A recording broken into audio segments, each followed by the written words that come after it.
უფალმა უკტავებისთვის და სიხარულისთვის შექმნა თითოეული ადამიანი. თან თავისუფალი ნება მოგვცა, რომ თავად ავირჩიოთ უმჯობესი. ეძიებდით და ჰპოვოთ, ირეკდით და განეღოთ, ამბობს უფალი და მისი ყოველი სიტყვა ურყევი და ჭეშმარიტია.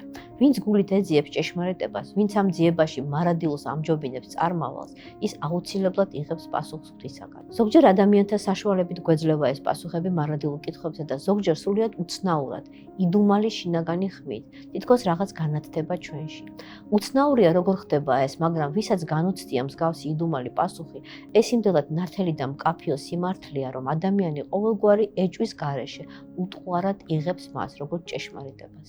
სწორედ ასე შეიცნო წმინდა ქალწულმა ბარბარემ ჭეშმარიტება.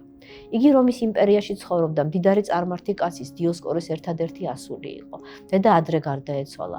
გულფიცხმა და ამპარტავალმა დიოსკორემ გადაწყვიტა, რომ ეს ქვეყნიერება არ იყო ღირსი მისი ქალიშვილის მშვენიერებით დამტკბარიყო. ამიტომ ბარბარესთვის მაღალი კოშკი ააგებინა, მსახურები და აღზრდელები მიუჩინა და იქ ზრდიდა ქალწულს ყველასგან განცალკევებით. ბარბარე იზრდებოდა, სილამაზე და სიბრძნე ემატებოდა, მაღალი კოშკიდან ჭვრეტდა სამყაროს მშვენიერებას. ღამით ვარსკვლავებით მოჭედილ უკიდეგანო ცას აკვირდებოდა, აოცებდა მისი იდუმალი ბრწყინვალება და სულ უფრო და უფრო უმტკიცდებოდა აზრი, რომ ეს დიდებული კანონზომიერი სამყარო არ შეიძლებოდა თავისთავად ან კერპთა მიერ შექმნილიყო. მასწავლებელთაგან არავინ ჰყავდა, ვინც კითხვებზე პასუხს გასცემდა. ბარბარე კი ისე მოიცვა ქვეყნიერების შექმნის საიდუმლოს ჩაწვდომის სურვილმა, რომ გამუდმებით ამაზე ფიქრობდა. უფალი უპასუხოდ არ ტოვებს არავის და ბარბარესაც მიეცა იდუმალი პასუხები ღვთისაგან და ირწმუნა ერთი ღმერთის არსებობა.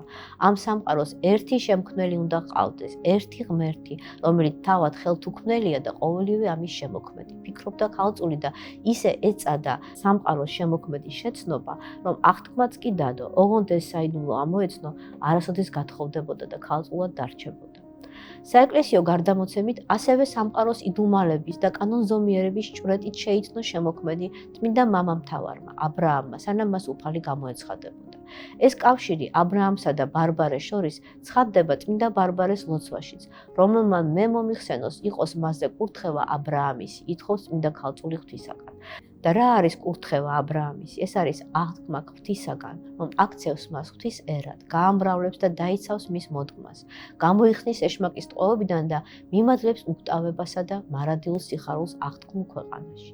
აი ამას ითხოვს ბარბარე უფლისაგან ადამიანთათვის და კიდევ ერთ უმნიშვნელოვანეს რამეს, რითაც ბარბარე გამორჩეულია სხვა წმინდანებისგან.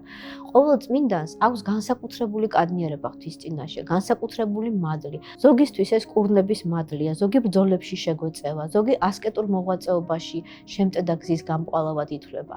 როდესაც სასტიკი და ხანგრძლივი წამებების შემდეგ მსაჯულებმა გადაწყვიტეს ბარბარეს მოკვდინება, აღსასრულის წინა ლოცვაში წმინდა ქალწულმა ეს ითხოვა ღვთისაგან, რომელთაც მოიხსენონ ჩემი სახელი, იხსენი ისინი მოულოდნელი და უიცერი სიკვდილისაგან.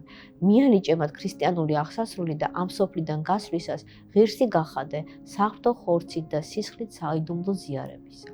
რატომაა საშიში მოულოდნელი აღსასრული და რა მნიშვნელობა აქვს სიკვდილის წინა ზიარებას?